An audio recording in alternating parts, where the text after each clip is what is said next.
Life. I am Precious Chikudi. Beginning with the front pages of the papers this morning, starting off with Vanguard, and Vanguard is leading with Kano. We stand by our verdict sacking Governor Yusuf. That's coming from appeal court. The writer says NMPP files appeal at Supreme Court. I want NJC to probe appeal court judgment. Insists CTC confirms its candidate. Yusuf won on appeal. There is no confusion, and that's coming from APC. Demands a CTC of appeal court judgment. Appeal court registrar dismisses a controversy trailing CTC of judgment. Says it is clerical error.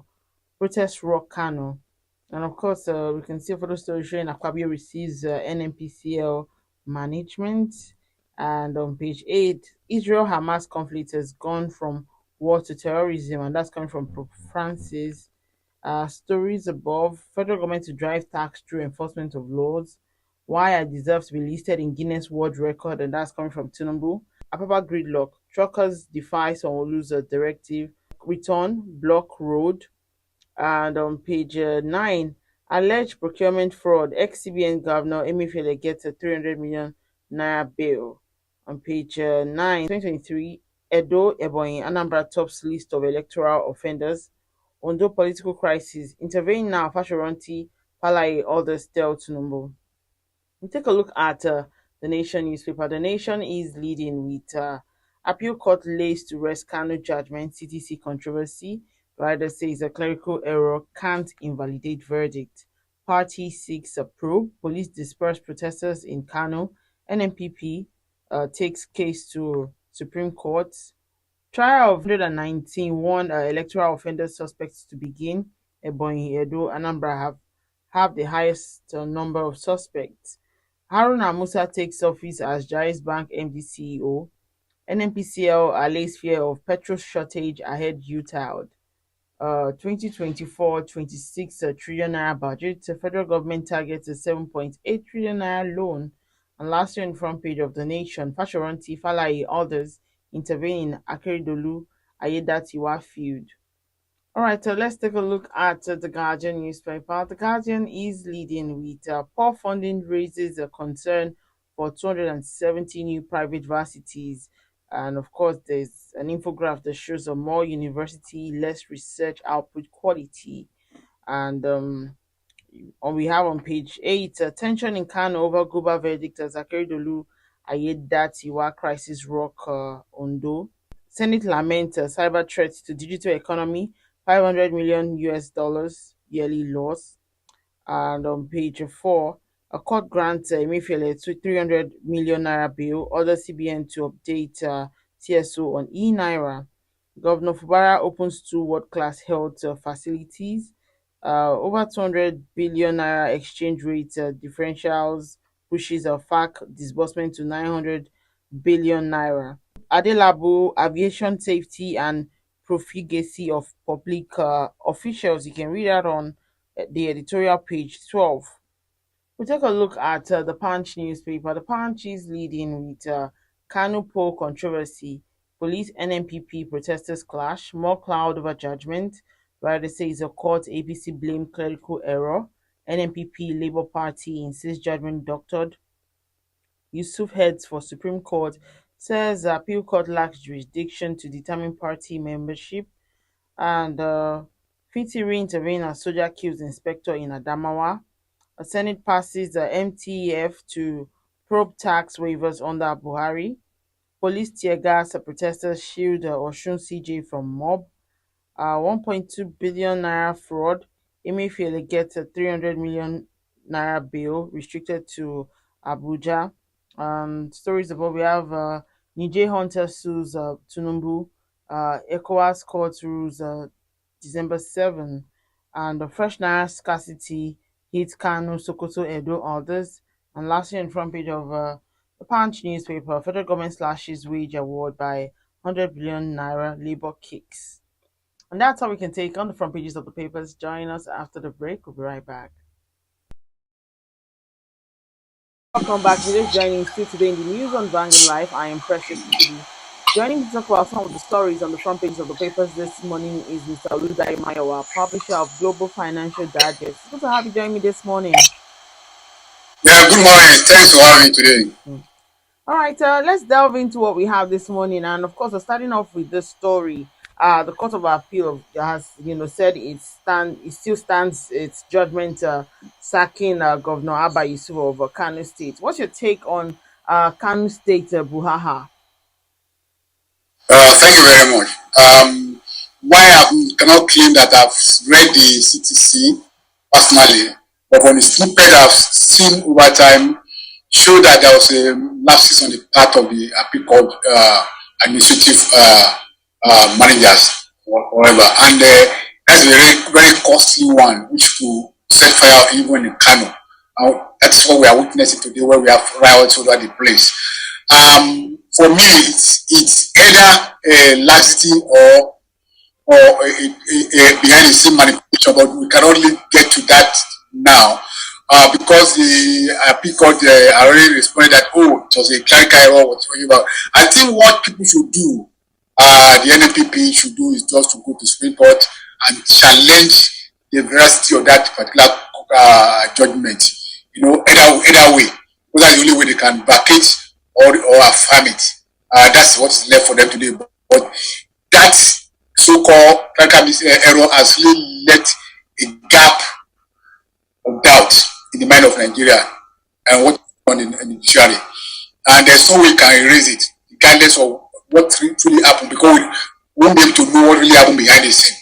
But for average Nigeria, it has left a very yearning gap of doubt and has probably affirmed what people have been thinking, what they have been insulating behind the scene concerning the judiciary handling of the election matters in this country since the last election. All right. Yesterday, former President Obasanjo had actually said that he described situations like this as quite unacceptable, especially because the decision of like 3 to 5 judges, to overturn the decision made by millions of voters during an election. What do you make of that? Well, I agree with OBJ outrightly. For me, it's insanity for a few judges to sit around the table and determine and overturn what millions of people have gone to the polling booth to assert. For me, is that what's my fault? I voted for the people I thought who can rule me rightly, and 5 people, 2 people, number of judges sat behind it and overturned our decision. I think it's not right. It's not right for the judges, for the judiciary to be determining who will govern us, rather than the people electing the people of their choice. That's what democracy is all about. Democracy is about people voting for the right candidate who they believe in, who can govern them rightly, who can deliver the hearing, who can deliver the satisfaction of their needs, who can meet the need of society. That's why people voted. Those who have campaigned and will troop into the polling booth and voted. And our voted was counted and said so person has been declared winner of that election. And only to see the judiciary, 5 people sitting behind it. Yes, it's a law and overturn it. And I don't think it's right for democracy. And of course, you can't put the blame on the judiciary alone. The political party have to put their house in order to ensure that they follow the rules, and also the candidate and the people and the electoral body too have to be ensured that they follow the rule to the letter. Because I believe INEC is supposed to have scrutinized this candidate and ensure that they comply fully with the provision of the law before they were actually approved to contest the election. So that's for me. For they are shortchanging the people who voted, because they are denying them their right to vote by only 5 people to say, no, this is the right place to go. So we need to probably, if you need to amend the law, yes, let the National Assembly go ahead and amend the law. If there is something we need to do, let us do the right thing and stop this shenanigan of the judiciary appointing governors and lawmakers for the people. People have the right to choose who will govern them, and that right is sacrosanct, and it's their living right, and that should be stand by all and sundry. Now, according to the court, they say Yusuf under section 177C of 1999 Constitution as amended was not qualified to contest the governorship election since he was not validly sponsored by the NMPP. Now, the court they describe sponsorship without membership is like putting something on nothing. What do you see? What's your take on that response from the court? For me, it's just a mere technicality. That's where I look at it. Not technicality of the law. It's not having to do with democracy. Democracy is that a person has been put forward by a political party, and a rally people support for him to become governor, and the people have voted for him. And the INEC, the electoral body, has asserted that, has confirmed that this person has earned the validly casted vote of the people and has become the governor of the state.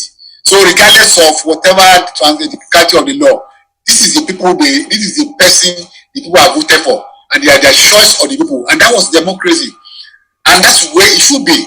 Of course, like I said, I'm not blaming the judiciary for whatever happened. The political party should put their house in order, but we must ensure that from beginning, the electoral body must be able to know that this person is qualified ab initio before it can put them forward, so that you won't have all this ruckus in where the judiciary, few people in the judiciary determine who will govern us, rather than the people determine who govern them. That's what you should. That's the ideal thing in democracy. Democracy is the choice of the people. Simple. It's a simple thing. Technicality or no technicality, we should do away with technicality. The judiciary do not determine who governs us. That's what happened in Imo State. That's what happened in River State. It happened in Kogi. It happens in other places, and it demoralized people to begin to follow and to begin to support democracy. Because if the court have turned my vote, you are discouraging me from going to polling booth next time to vote, because you undermine our confidence in the system. That's what it means, and that's what we need to change. And if the National Assembly need to do something to amend the legislation to ensure that we don't witness this again, they should go ahead and do it. All right, moving on. Now, INEC and the Nigerian Bar Association and the police have concluded plans to prosecute no fewer than 176 electoral offenders across the 35 states during the exercise. And so it also emerged that about 18 case files involving financial crimes committed during the election should be handled by INEC and EFCC. How do you react? As well as, do you think INEC has really learned their lessons from these elections? Unfortunately, INEC is burdened by so many activities. There are people who organize the election, there are people who scrutinize the candidates, there are people who organize logistics, transport logistics, security logistics during the election, and one institution is a burden over that institution, and I think such should be decentralized. I mean, separate. There should be a way we separate this function from the core function of INEC. The core function of INEC should be the conducting of election, and other activities revolving around that election should be separated from INEC, so that they can have the full concentration to focus on their core competence. And for prosecution of electoral fraud, since 1999, I'm not seeing maybe pocket of people jail or convicted for electoral fraud, but likely that field have been let on or attended to. That's why people have advocated setting up a judicial committee or a tribunal separate to handle this thing, and a body to prosecute the whole thing. And we are not seeing that happen, because most of the people who are involved with electoral malpractice are sponsored by people in power, people who have authority to manipulate, to stop their prosecution, and that's why we are not seeing the result that. And when you cannot prosecute people who committed a crime, you create a situation of impunity that people can get away with good murder and nothing will happen. So you encourage other people to follow their footsteps. But if somebody committed a crime and they are not prosecuted and they are not jailed and they are not punished for their offense, more people will be encouraged. That would be a motivation for them to commit the same crime, because nothing will happen. And we're going to have this crisis in our electoral process.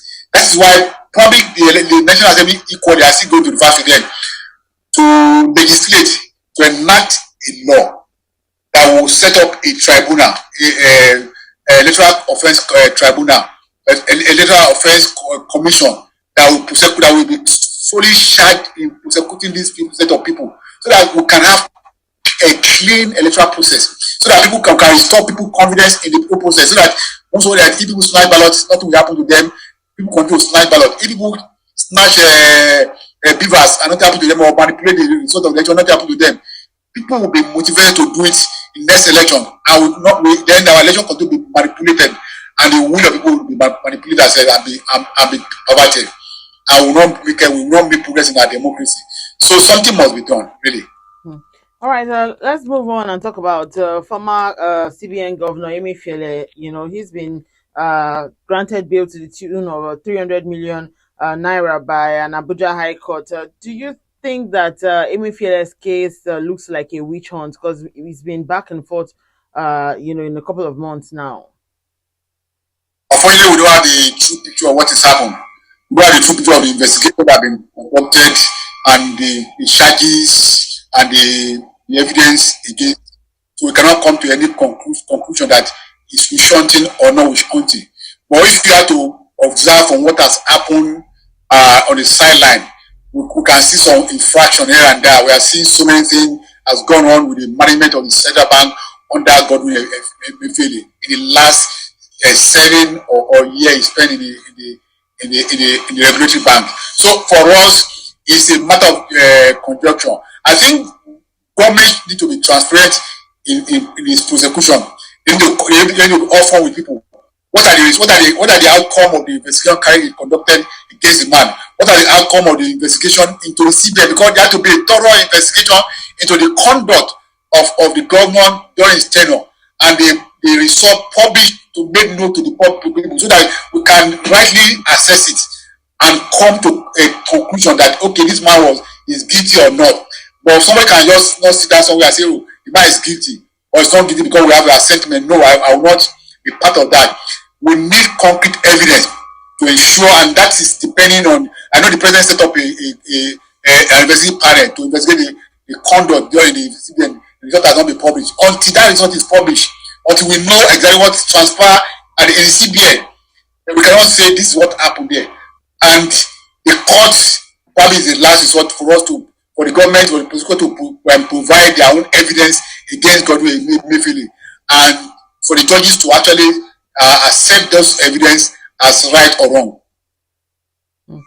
All right, let's touch on this one. And of course, the president has said that he deserves to be listed in the Guinness World Records for the reform introduced since he assumed office. Do you agree? I have a conversation with somebody this morning, and it was very funny. He said, yeah, the president deserves to be in the Guinness World Records. Where there's a material we bought 250 naira shortly before people could become president, and this same material is going for 1,000 naira. Yes, it doesn't happen anywhere where inflation rates just go up rapidly. We have seen turmoil in the economy. The exchange rate has gone from 400 naira to $1 to fiat market to 800 plus to $1, and in the power market has gone over 1,000 naira. So if that is the reform the president is talking about, yes, it deserves to be in the Guinness World Records of infamy, where government is not sensitive to the feeling of the people. Many people, bread is going for 1,500, 1,200. Now today, the bread we are buying for 250, 300 before he became president. So if that is what we make him to decide to be in the records, so be it. For us, we have to put it in clear perspective. What has he done to decide to be in that book? Yes, if you analyze the reform, the impact of the reform, because the purpose of government is to meet the need of the people, and that is it. But as the government meet the need of people, let people judge. If all these things we're talking about the economy, we're talking about the foreign exchange management, we're talking about the bloating cabinet. The president has appointed over 50 cabinet members of cabinet in a depressing economy. National Assembly are buying 160 million SUV for each member of the National Assembly, and the government voted 5 billion naira to buy a yacht for the president. If all these things are the effect of the reform on the people, and we are borrowing the more to fund the lifestyle of people in power, in this what the government, the president is talking about. Yeah, it deserves to be in the GWR. Yes, it deserves to be in there. All right, let's touch on Mr. and Mrs. before we go. And Mr. is speaking this morning. He says, it's going to be a small get-together. What do you need phrases like concrete, strong, thick, and solid preparations for?